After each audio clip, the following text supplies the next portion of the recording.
Um outro nome também que foi especulado é do Luvanor. Segundo informações do Imprensa Verde, o Goiás estaria buscando a contratação deste atleta que vem se destacando lá no futebol da Arábia Saudita e tem contrato somente até junho deste ano. O Luvanor também foi especulado para a Série A de 2023, né, naquele momento, após deixar o Cruzeiro. Segundo o Periquito Brisado, não existe um interesse do Goiás em contar com um centroavante neste momento da temporada. Ele pode atuar como um centroavante ou até mesmo um falso 9, né? Sai muito da grande área. Canhoto, 1,82 m de altura, não acho um craque, mas é um jogador com aquele perfil de Série B, dividida, cabeceio, pelo menos é um jogador que tem uma garra, uma gana, né? E deu certo no Cruzeiro, onde foi campeão em 2022, com 7 gols marcados e 2 assistências em 31 jogos, revezou entre titular e reserva, que é o mapa de movimentação dele, lá na Arábia Saudita agora e lá na Série B de 2022, vestindo a camisa do Cruzeiro também, com 29 aparições e 21 delas na condição de titular. Jogador que tem passagem no futebol goiano, vestindo a camisa do Morrinhos, né, onde jogou o Campeonato Goiano de 2011, ele que é natural do interior do Piauí. Você pode deixar a sua opinião, pelo menos pelo que se sabe até agora, é um jogador que não negocia, que deve retornar aos campos já agora no final de maio, já está treinando, mas fisicamente somente no comecinho do mês que vem, certo? Então Paulinho Boy seria um nome à espreita, onde o Goiás ficaria atento na situação, vejo que seria um bom cenário. Mas eu não vejo como muito necessário o Goiás trazer um ponta hoje, com o Wesley Garcia voltando. Mas um centroavante para disputar com o Anselmo Ramon, sim. E um jogador que eu quero fazer a sugestão, ele pode jogar como centroavante e ponta esquerda, aquele ponta de arranque e finalização forte. Para mim cairia como uma luva nesse time. Estou falando sobre o Yuri Castilho, jogador que foi procurado pelo Goiás no começo desta temporada, segundo informações também do Brisado. Em janeiro, né, o Goiás procurou o jogador, mas não houve acerto, né, o Mirassol jogando a Série A. Ele fez 9 jogos na primeira divisão, então já não pode fechar com nenhum outro time da Série A. Marcou um gol e foi afastado. Eu, sendo bem sincero, eu não entendi, né? O que aconteceu, não sei se por mau comportamento, não foi relacionado desde o último jogo contra o São Paulo. Eu vi algumas informações também que o Coritiba, neste momento, negocia com o Yuri Castilho. Para mim seria uma baita opção, tá? Que o mapa dele nessa Série A e na Série B do ano passado também, onde jogou mais centralizado. Eu lembro do Yuri também no Vitória, né, onde ele fez a Série B de 2023, jogando até mesmo mais pelos lados, ali na ponta esquerda, atleta experiente, já passou também no CSA, no Ceará, no Avaí e também no Cuiabá. Você pode deixar a sua opinião também, se seria ou não uma boa, atleta que foi procurado no começo da temporada, e para mim ele faria uma contratação 2 em 1, por quê? É uma sombra para o Anselmo Ramon, centroavante forte, mas que também pode jogar pelos lados. Dá mais uma opção para o Mancini pelas pontas. Neste momento da temporada é importante o Goiás buscar atletas coringas, né, em uma Série B.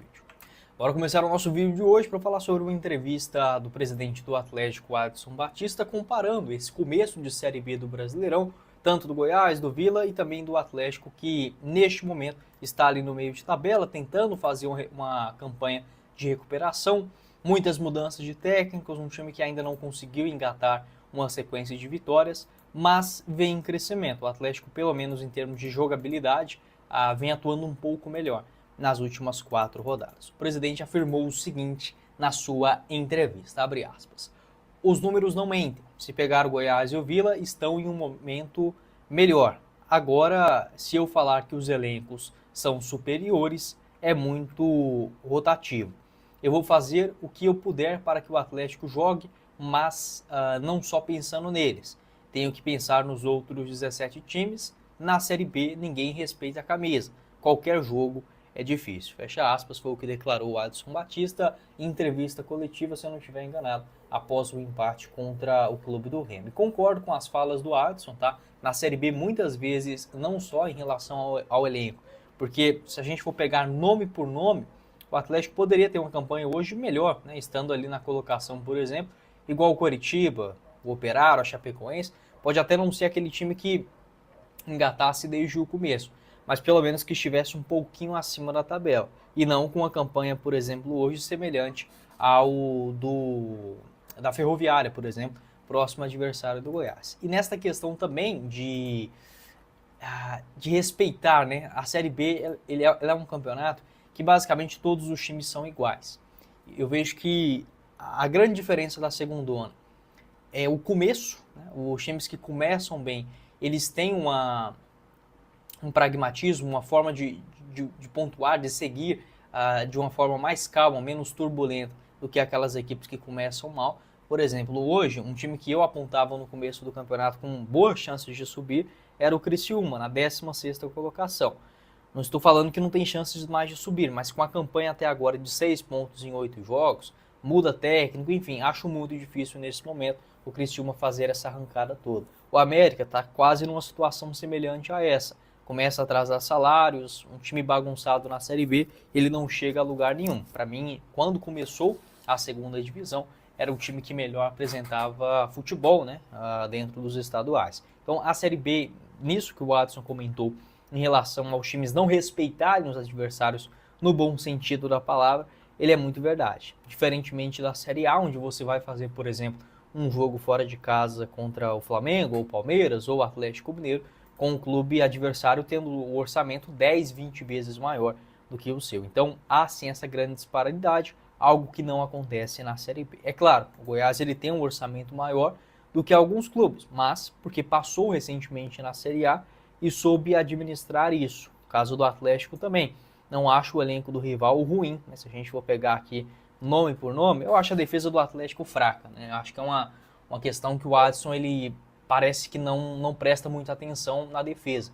Sempre eu acho a zaga do Atlético fraca, lenta, pesada, e quando acha um que vai bem, acaba sendo emprestado, né? No caso, por exemplo, aquele João Vitor, ex-Corinthians, vários outros, né? O Natan, ex-Atlético Mineiro, e por aí vai. Mas, por exemplo, um baita lateral esquerdo que é o Guilherme Romão, Raí Ramos também pela direita, um meio de campo com Shailon, Haldney e William Maranhão, né? Que vem sendo o padrão dessa temporada, um ataque também bom, Potker, Marcelinho e o Caio Dantas lá na frente. Tirando o Pedro Henrique, né, e o Anderson ou o Vladimir goleiro, no restante eu acho um elenco do Atlético muito bom, muito competitivo para uma segundona. Era um time para estar numa situação semelhante à do Goiás, por exemplo. Tá brigando pelo acesso, pode não ser em primeiro, mas rondando por ali. É algo que ainda não aconteceu. Ainda não descarto o Atlético nessa briga e acredito que teremos sim os 3 goianos brigando pelo acesso até o final. Acredito, tá, pelo transcorrer da história, que pelo menos, tá, Goiás, o Vila e o Atlético, eles estarão entre os 8 primeiros colocados.